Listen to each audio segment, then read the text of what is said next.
Guten Morgen Leute und willkommen hier zu meinem neuen Video. Ich bin in der Lüneburger Heide, es ist ungefähr 8 Uhr morgens und heute geht es durch die Lüneburger Heide und zwar On-Road und sogar ein bisschen Off-Road. Viel Spaß dabei! Ich bin also wieder unweit meiner Heimat in Niedersachsen unterwegs. Etwas südlich von Hamburg liegt die Lüneburger Heide und noch ein Stückchen weiter südlich liegt der kleinere Naturpark Südheide. Meine rund 340 Kilometer lange Tour führt mich durch beide Naturparks. Der Großteil meiner Tour ist dabei auf normalen Straßen und ein kleinerer Teil in der zweiten Hälfte der Tour ist eben auf ungeteerten Wegen. Ich tauche aber auch zu Fuß ein in die Region und wandere durch die Heideblüte und das Hansestädtchen Lüneburg.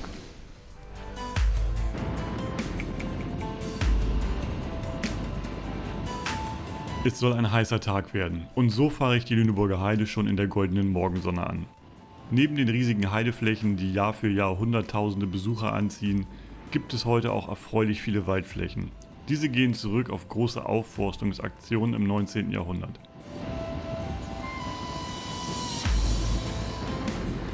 Heide. Das klingt vielleicht nach wüstem Hochland, aber in Wirklichkeit hat sich die Heide zu einer romantisch verklärten, gleichzeitig aber ökologisch gefährdeten Natur- und Kulturlandschaft entwickelt. Jedes Jahr zieht sie unzählige Besucher an und das nicht mehr nur Senioren. Viele junge Leute und Familien entdecken diese Landschaft ebenfalls für sich. Doch wenn wir die Heide heute betrachten, sehen wir nur noch einen Bruchteil dessen, was sie einmal war. Im Vergleich zum 18. Jahrhundert ist gerade einmal 1% der mit Heidekraut bewachsenen Flächen übrig. Die Geschichte der Heide reicht weit zurück. Um 2500 vor Christus war die Lüneburger Heide noch überwiegend mit Eichen- und Birkenwäldern bedeckt. Doch das änderte sich. Schon Ende der Jungsteinzeit begann der Mensch diese Wälder zu roden. Holz für Bau und Feuer, Acker- und Weideland, die Bedürfnisse wuchsen.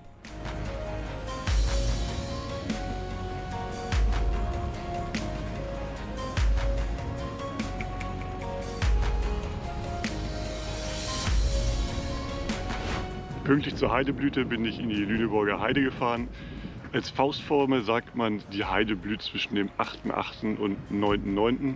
Dann ist es allerdings auch sehr voll hier überall und man teilt sich die Wanderwege und die Straßen mit vielen anderen Leuten.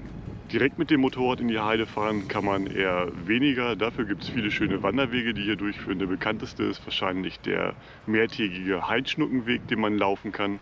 Inzwischen gibt es aber auch 12 Rundwanderwege in der Heide, die man gut an einem Tag laufen kann. Ich bin auf dem rund 14 Kilometer langen Wanderweg Wilseder Berg unterwegs, der eben zum besagten Wilseder Berg führt und dem Heideort Wilsede, den man nur zu Fuß erreichen kann und nicht mit dem Auto. Lüneburger Heide zur Heideblüte ist natürlich besonders schön, aber wie man hier sieht, ist man in keinem Fall alleine. Der Mensch formte diese Landschaft. Das Hüten von Vieh und der enorme Holzbedarf der Saline in Lüneburg haben den Wald rund um die Stadt massiv dezimiert. Die Folgen dieser intensiven Nutzung? Die nährstoffreichen Böden verarmten und auf diesen kargen Flächen konnte nur noch die anspruchslose Besenheide wachsen. Mit der Ausbreitung der Heide entstand eine neue Wirtschaftsform. Die Heidebauernwirtschaft. Heidschnucken grasten auf den Flächen, fraßen unerwünschte Pflanzen und hielten die Heide jung. Gleichzeitig nutzten die Bauern die Heide für die Imkerei und zur Herstellung von Dünger. Bis ins späte 18. Jahrhundert prägte diese Form der Nutzung die Landschaft der Lüneburger Heide. Doch in der zweiten Hälfte des 19. Jahrhunderts begann eine neue Phase. Die Heide wurde vielerorts mit Kiefern aufgeforstet und aus der offenen Heidelandschaft entstand eines der größten Waldgebiete Deutschlands. Die wenigen Heideflächen, die bis heute erhalten geblieben sind, stehen unter strengem Schutz. Ohne intensive Pflege wäre ihre einzigartige Schönheit längst verloren gegangen.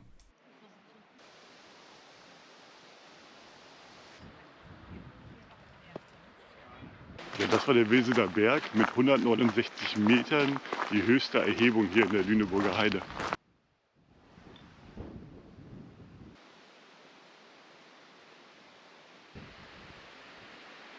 Nächste Station auf unserer Wanderung ist der idyllische Heideort Wilsede. Er liegt mitten im Naturschutzgebiet und ist nur zu Fuß mit dem Rad oder der Kutsche zu erreichen. Man sieht zwar hier und da Autos, aber das scheinen Anwohner, Lieferanten und so weiter zu sein. In einer der Gaststätten stärken wir uns mit Heidschnuckenbratwurst und Heidschnuckenbraten.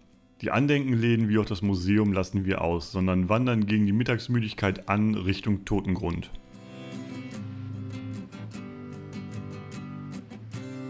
1906 erwarb Pastor Wilhelm Bode mit Hilfe einer Spende einen Teil des rund 30 Hektar großen Talkessels, um die Heidelandschaft dort zu erhalten.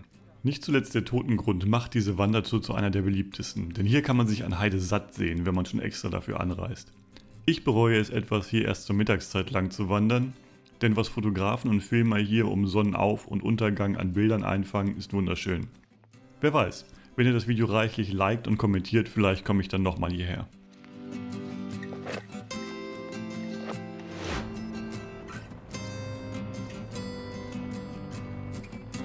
Weiter geht's Richtung Lüneburg. Auf kleiner werdenden Straßen bin ich unterwegs in der Lüneburger Heide, durch Wälder und manchmal auf Kopfsteinpflaster, immer wieder mit kleinen und großen Einblicken auf Heideflächen.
Von Zeit zu Zeit hat man hier auch einen Lastwagen mit frischen Heidekartoffeln auf der Ladefläche vor sich. Was will man machen? Die regionalen Spezialitäten müssen ja irgendwie von A nach B kommen. Hier und dort entdeckt man am Wegesrand auch Buchweizenfelder. Dieses anspruchslose Knöterichgewächs wird zwar oft wie Getreide verarbeitet, ist aber keines. Da er aber mit sandigen Böden und wenig Niederschlag auskommt, ist er ideal für den Anbau in dieser Gegend geeignet. Da er von Natur aus glutenfrei ist und viele andere gesunde Inhaltsstoffe hat, findet er wieder öfter den Weg in die Küchen Europas. In der Heide wird oft auch Kuchen aus Buchweizenmehl angeboten.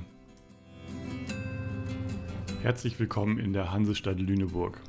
Die Geschichte der Stadt reicht weit zurück. Bereits in der Bronzezeit war die Region besiedelt und archäologische Funde belegen die Bedeutung des Ortes über Jahrhunderte hinweg. Doch es war das Salz, das weiße Gold des Mittelalters, das Lüneburg zu Reichtum und Einfluss verhalf. Die Saline prägte die Stadtentwicklung und machte Lüneburg zu einem wichtigen Mitglied der Hanse. Lüneburg war lange Zeit der einzige Salzlieferant in Norddeutschland und wurde zu Zeiten der Hanse unvorstellbar reich.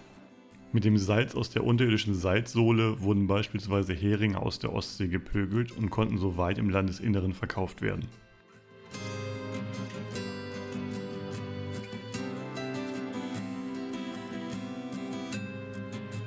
Ein besonderes Highlight der Stadt ist der mittelalterliche Marktplatz vor dem Rathaus mit dem prächtigen Luna-Brunnen, dessen Name an die mythologische Verbindung Lüneburgs mit der Mondgöttin Luna erinnert.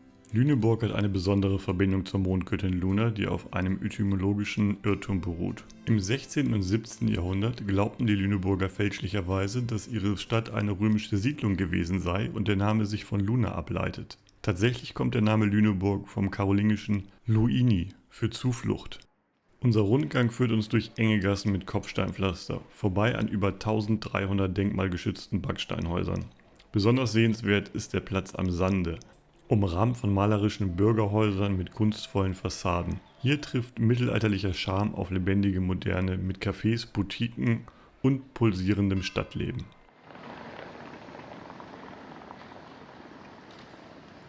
Die Altstadt von Lüneburg ist nicht nur eine schöne Altstadt, sondern auch ein lebendiges Denkmal des Denkmalschutzes. In den 1970er Jahren wurden große Teile der Stadt von dem drohenden Verfall bewahrt und aufwendig restauriert.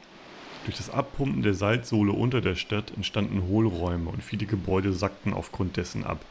Heute erstrahlt die Stadt nahezu in altem Glanz und zieht Besucher aus aller Welt an. Die Gegend um den Stintmarkt hat mich dabei ein bisschen an das Viertel La Petite France in Straßburg erinnert.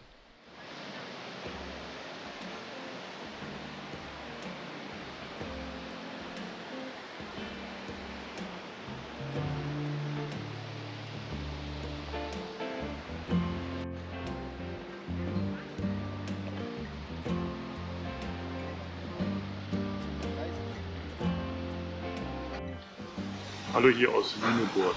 Lüneburg wurde erreicht durch den Salzabbau Unterirdisch unter der Stadt lag früher die Salzsohle, die wurde gefördert und dann oberirdisch zu Salz verkocht. Das Salz wurde überwiegend auf dem Landweg abtransportiert, aber über diesen Kran hinter mir wurde das Salz auch über Schiffe hier auf dem Flussweg abtransportiert.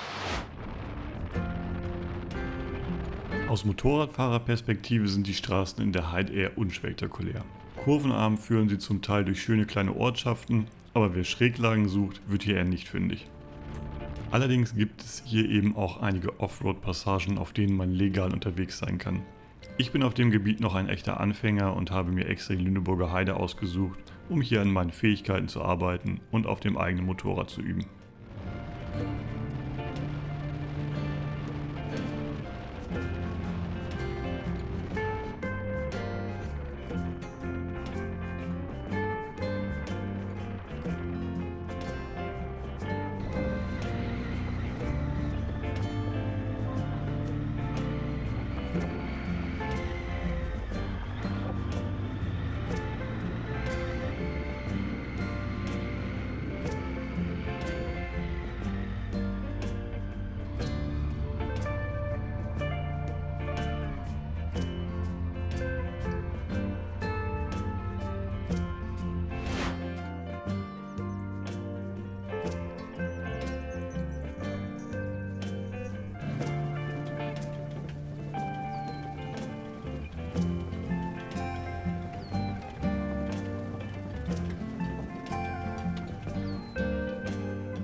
Ja, ich mache hier gerade eine kleine Pause an diesem Aussichtsturm. Es sind schon 24 Grad, 30 sollen es heute werden. Gleich werde ich in jedem Fall erstmal alle Lüftungsöffnungen an Jacke und Hose aufmachen, denn es ist schon ziemlich warm.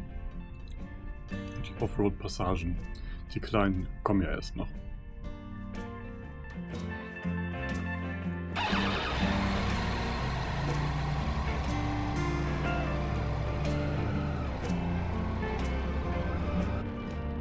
Nun auf der zweiten Hälfte der Tour kommen auch die Streckenabschnitte, auf denen ich vermehrt auf ungeteerten Wegen unterwegs bin.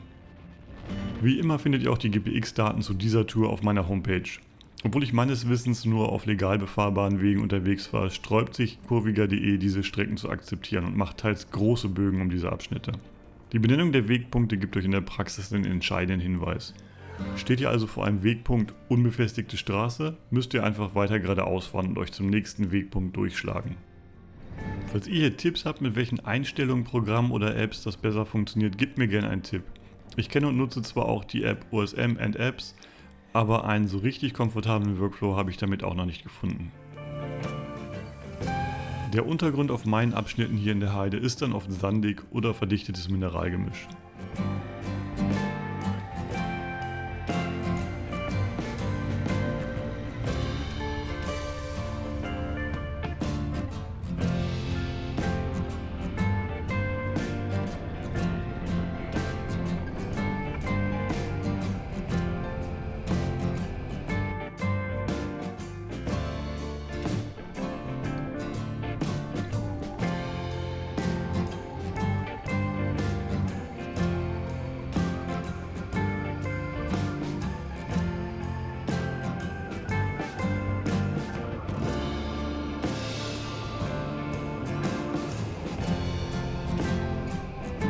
Zwischendurch kommen dann immer wieder auch normale Teerstraßen.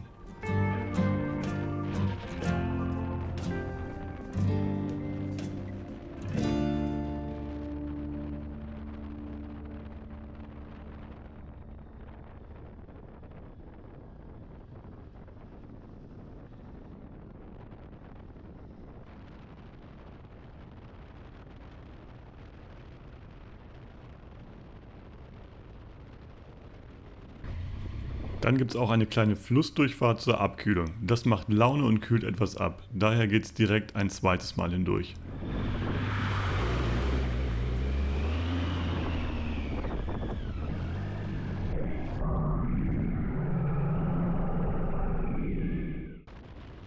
Die Offroad-Abschnitte dieser Tour sind schon Straßen oder Wege, aber eben ohne geschlossene Teer- oder Steindecke.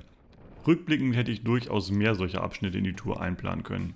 Die Straßenabschnitte sind gerade im Vergleich nämlich wenig spannend. Aber wer weiß, vielleicht komme ich noch einmal zurück für eine weitere On- und Offroad-Tour.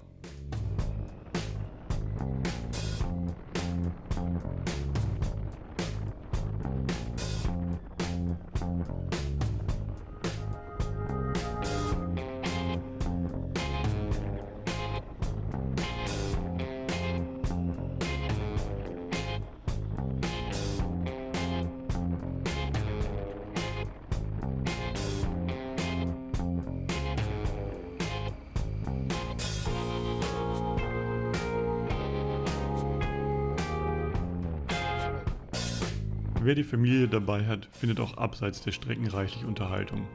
Nahe meiner Tour finden sich beispielsweise der Heidepark, der Vogelpark Walsrode, die schöne Stadt Celle oder das Deutsche Erdölmuseum Wietze.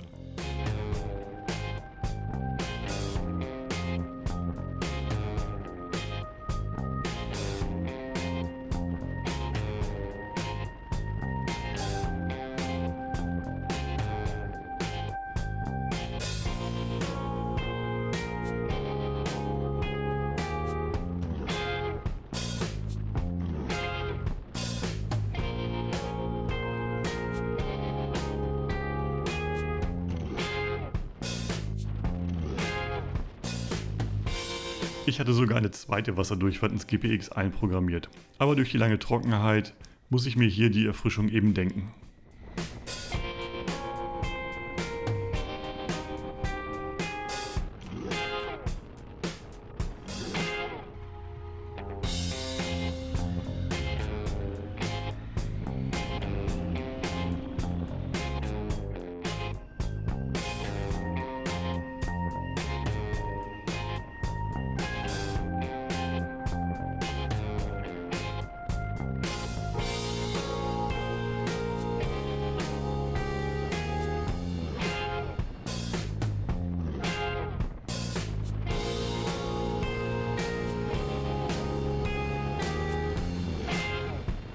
Meine Rundtour durch die Heide nähert sich dem Ende. Gib mir gerne einen Daumen hoch, abonniere den Kanal und lass mir einen Kommentar hier, welche Ecken der Heide ich mir unbedingt noch anschauen muss. Ich freue mich in jedem Fall, dass du mich begleitet hast. Bis bald, macht's gut.